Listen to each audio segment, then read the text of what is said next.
ഞാനിന്നിവിടെ ഷെയർ ചെയ്യാൻ പോകുന്നത് എല്ലാ വീട്ടമ്മമാർക്കും തന്നെ നമ്മുടെ ഡെയിലി ലൈഫിൽ യൂസ്ഫുൾ ആവുന്ന കുറേ നല്ല ടിപ്സ് ആൻഡ് ട്രിക്സ് ഒക്കെ കളക്ട് ചെയ്തിട്ടാണ് കേട്ടോ. നമ്മൾ കുറേ സമയമൊക്കെ നിന്ന് കഷ്ടപ്പെട്ട് ചെയ്യുന്ന ജോലികളൊക്കെ സിമ്പിളായിട്ടുള്ള ടിപ്സൊക്കെ യൂസാക്കി കഴിഞ്ഞാൽ നമുക്കത് പെട്ടെന്ന് ചെയ്ത് തീർക്കാനായിട്ട് സാധിക്കും.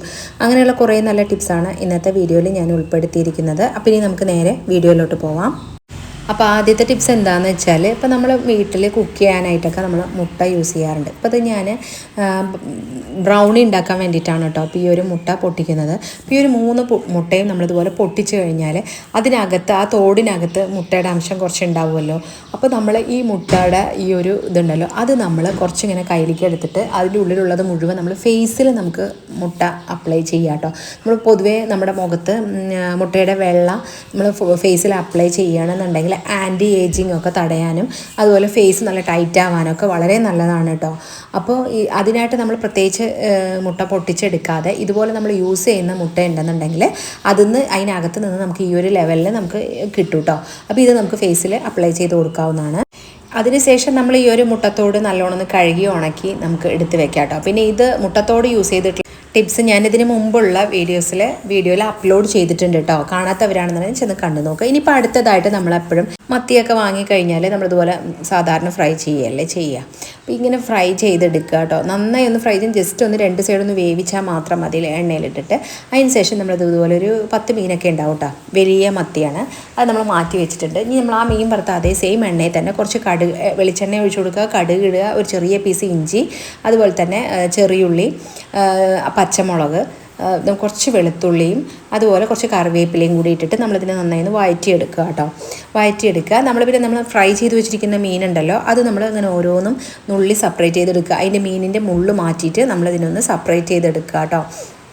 അപ്പോൾ നമ്മളെപ്പോഴും നോർമലായിട്ട് ഈ മത്തി കഴിക്കുന്നതിനേക്കാളും നമ്മൾ ചെമ്മീനൊക്കെ റോസ്റ്റ് ചെയ്യുമല്ലോ, ആ ഒരു രീതിയിൽ തന്നെ നമ്മൾ ഈ ഒരു മത്തിനെയും നമ്മൾ റോസ്റ്റ് ചെയ്ത് കഴിഞ്ഞാൽ നല്ല ടേസ്റ്റ് ആയിരിക്കും കേട്ടോ. അപ്പോൾ ഇഞ്ചിയൊക്കെ ചേർന്നിരിക്കുന്നത് കൊണ്ട് നല്ലൊരു ടേസ്റ്റ് നമുക്ക് കിട്ടും. അപ്പോൾ മത്തിയൊന്നും കഴിക്കാത്തവരാണെന്നുണ്ടെങ്കിലും ഇതുപോലൊന്ന് ചെയ്ത് നോക്കിക്കഴിഞ്ഞാൽ കഴിക്കാത്തവരാണെന്നുണ്ടെങ്കിലും കഴിക്കും കേട്ടോ. അപ്പോൾ അതാ ഈ ഒരു മത്തിയിൽ നിന്ന് നമ്മൾ മുള്ളിൽ നിന്ന് ഒന്ന് സെപ്പറേറ്റ് ചെയ്ത് ഇതുപോലെ ഒന്ന് ആക്കി എടുക്കുന്നുണ്ട്.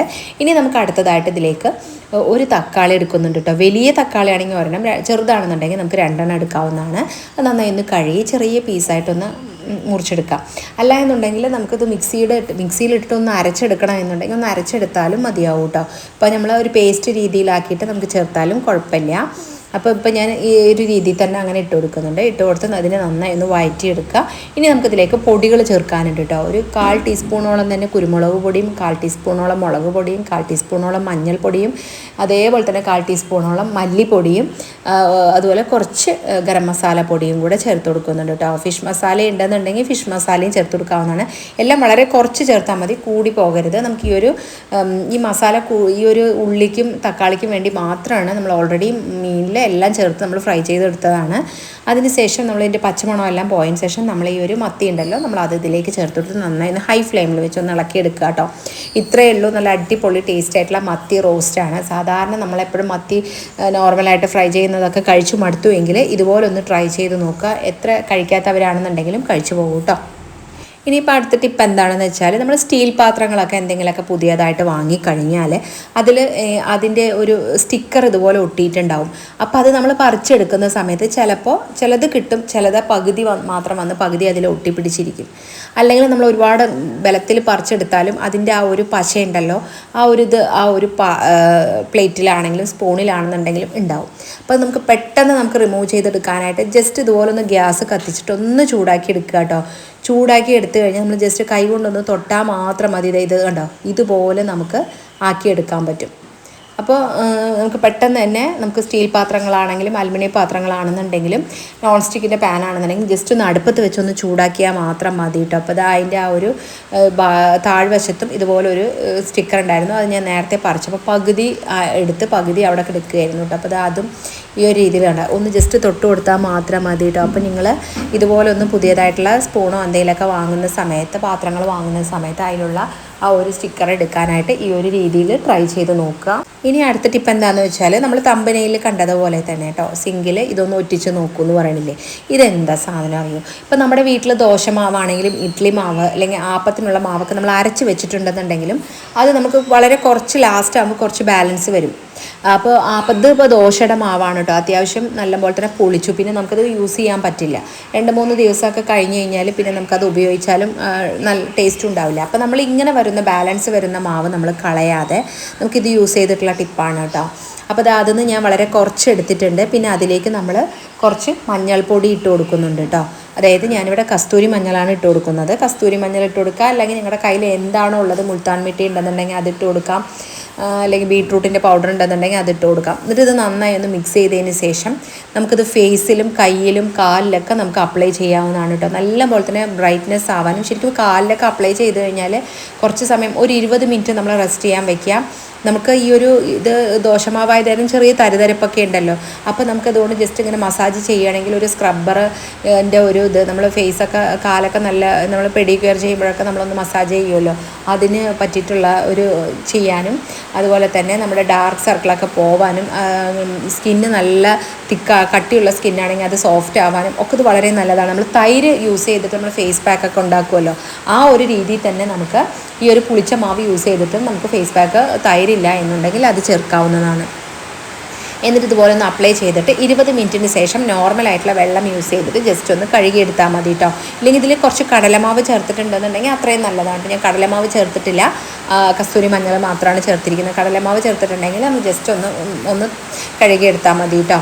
അപ്പോൾ നല്ല ഗ്ലോ ആവാനും സ്കിന്ന് നല്ല ബ്രൈറ്റ് ആവാനൊക്കെ നല്ലതാട്ടോ. അപ്പോൾ ഇത് നമ്മൾ വെറുതെ കളയുന്ന പുളിച്ച മാവ് നമ്മൾ വെറുതെ കളയും, പക്ഷെ കേട് വരരുത് കേട്ടോ. ഒരു പുളിച്ച മാവായിരിക്കണം ഫേസിലൊക്കെ അപ്ലൈ ചെയ്യല്. ഒരുപാട് നാൾ വെച്ചിട്ട് കേട് വരുത്തരുത്, കേട് വന്നതാവരുത്. നമ്മൾ ഉപയോഗിച്ച് ലാസ്റ്റ് വന്നിട്ടുള്ള ബാലൻസ് വന്നിട്ടുള്ള മാവ് നമുക്ക് ഇതിനായിട്ട് ഉപയോഗിക്കാം. ഇനി നമ്മളത് ആ ഒരു മാവ് തന്നെ നമ്മളിതുപോലെ സിങ്കിൽ നമ്മൾ സിങ്ക് എപ്പോഴും ഡെയിലി നമ്മൾ കഴുകുമല്ലോ. കഴുകുന്ന സമയത്ത് നമ്മൾ സോപ്പൊക്കെ ഉപയോഗിച്ചിട്ടൊക്കെയാണ് നമ്മൾ കഴുകുക.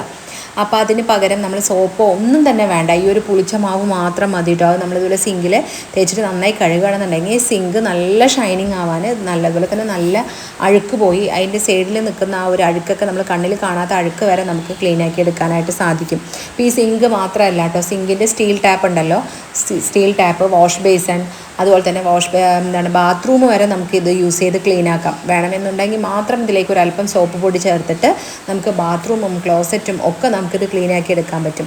കാരണം അത്രയും നല്ല ക്ലീനിങ്ങിന് നമുക്കിത് യൂസ് ചെയ്യാൻ പറ്റും. കാരണം പുളിച്ചിരിക്കുന്ന ആ ഒരു മാവ് കൊണ്ട് നമുക്കിതൊക്കെ ചെയ്യാൻ പറ്റും. പക്ഷേ നമ്മൾ ബാത്റൂമൊക്കെ കഴുകുമ്പോൾ പെട്ടെന്ന് തന്നെ നമ്മൾ നോർമലായിട്ട് കഴുകുന്നതിനേക്കാളും ഉരച്ച് കഴുകുന്നതിനേക്കാളും പെട്ടെന്ന് തന്നെ നമുക്ക് ക്ലീനാക്കി എടുക്കാനും നമുക്കത് സാധിക്കും കേട്ടോ. പിന്നെ ഇത് മാത്രമല്ല, നമുക്ക് പാത്രങ്ങൾ കഴുകാൻ, അതുപോലെ തന്നെ സെറാമിക് കപ്പുകൾ, ചില്ല് ഗ്ലാസ്സുകൾ ഒക്കെ നമുക്ക് ഈ ഒരു മാവ് യൂസ് ചെയ്തിട്ട് നമുക്ക് ക്ലീനാക്കാൻ പറ്റും കേട്ടോ. ദേ ഇപ്പോൾ കണ്ടില്ലേ, സിങ്ക് നല്ല പോലെ തന്നെ നമ്മൾ കഴുകി എടുത്തിട്ടുണ്ട്. നമ്മൾ എന്നിട്ട് ഒന്ന് ജസ്റ്റ് തുടച്ചെടുക്കുക. നല്ല പുതിയ സിങ്ക് പോലെ തന്നെ നമുക്ക് ക്ലീനാക്കി എടുക്കാൻ പറ്റുന്നുണ്ട്.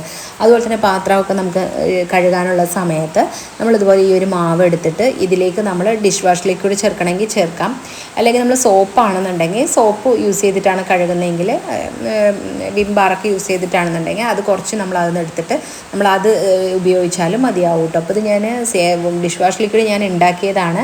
നമ്മൾ നാരങ്ങയുടെ തോട് യൂസ് ചെയ്തിട്ട് അത് ഞാനിപ്പോൾ ഇതിലേക്ക് കുറച്ച് ചേർത്ത് കൊടുക്കുന്നുണ്ട് കേട്ടോ. അപ്പോൾ ഈ ഒരു പാത്രത്തിൽ നമ്മൾ എടുത്തിട്ടുള്ള അളവ് വെച്ചിട്ട് നമുക്ക് ഈ ഒരു പാത്രങ്ങൾ മുഴുവനും ഈ സിങ്കും ഈ ഒരു സ്റ്റീൽ ടാപ്പൊക്കെ നമുക്ക് കഴുകിയെടുക്കാം കേട്ടോ. നമുക്ക് ഒരുപാട് കൂടുതലായിട്ടൊന്നും വേണ്ട. അതുപോലെ തന്നെ എത്ര അടി പിടിച്ച പാത്രമാണെന്നുണ്ടെങ്കിലും കരിഞ്ഞ പാത്രമാണെന്നുണ്ടെങ്കിലും നമുക്ക് കഴുകിയെടുക്കാനായിട്ട് സാധിക്കും. അപ്പോൾ സെറാമിക് കപ്പിൻ്റെ ഉള്ളിലൊക്കെ ചെറിയ ചായക്കറയൊക്കെ പിടിച്ചിട്ടുണ്ടെന്നുണ്ടെങ്കിലും അതൊക്കെ നമുക്കിത് ഉപയോഗിച്ച് കഴിഞ്ഞാൽ പെട്ടെന്ന് തന്നെ കഴുകിയെടുക്കാൻ പറ്റും. അപ്പോൾ നിങ്ങളുടെ വീട്ടിൽ എന്തായാലും നമ്മുടെ വീട്ടിൽ എപ്പോഴും മാവ്, ദോശമാവാണെങ്കിൽ ഇഡ്ഡലി മാവാണെങ്കിൽ ആപ്പത്തിൻ്റെ മാവാണെങ്കിൽ എപ്പോഴും ഉണ്ടാവാറുണ്ട്. അത് ബാലൻസ് വന്നിട്ട് ഇല്ലെങ്കിൽ നമ്മൾ ആ ലാസ്റ്റ് കുറച്ച് ഉണ്ടാവുമല്ലോ, ആ ഒരു ചട്ടി ബോക്സിലാക്കി വെച്ചിട്ടുണ്ടെങ്കിൽ ആ ബോക്സിൽ കുറച്ച് ബാക്കിയുള്ളതാണെന്നുണ്ടെങ്കിൽ അത് യൂസ് ചെയ്താൽ മാത്രം മതി. ഇതിനായിട്ട് നമ്മൾ മാവ് വേറെ സെപ്പറേറ്റ് എടുത്ത് വെക്കുക, അതിൻ്റെ ഒന്നും ആവശ്യമില്ല കേട്ടോ. നമ്മൾ എടുത്തിട്ട് അതിൻ്റെ ചുറ്റുമുള്ള മാവ് എടുത്തിട്ടാണെന്നുണ്ടെങ്കിൽ നമുക്ക് ഇങ്ങനെയുള്ള ആവശ്യങ്ങൾ നമുക്ക് ഉപയോഗിക്കാനായിട്ട് സാധിക്കും. അപ്പോൾ ഇന്നത്തെ വീഡിയോ നിങ്ങൾക്ക് യൂസ്ഫുള്ളായി തോന്നിയിട്ടുണ്ടെന്നുണ്ടെങ്കിൽ വീഡിയോയ്ക്ക് ലൈക്ക് ചെയ്യുക, ഷെയർ ചെയ്യുക, നിങ്ങളുടെ ഫ്രണ്ട്സ് ആൻഡ് റിലേറ്റീവ്സിനൊക്കെ ഒന്ന് ഷെയർ ചെയ്യുക. അതുപോലെ വീഡിയോയ്ക്ക് നല്ല നല്ല കമൻറ്റ് ഇടുക കേട്ടോ. നിങ്ങൾ നല്ല നല്ല കമൻറ്റ് വായിക്കുമ്പോഴാണ് എനിക്ക് ഇനിയും വീഡിയോ കാണാൻ നല്ലൊരു പ്രചോദനം കൂടിയാവുന്നത്. ഇതേപോലെ തന്നെ നല്ലൊരു വീഡിയോയിൽ കാണുന്നത് വരേക്കും ബൈ.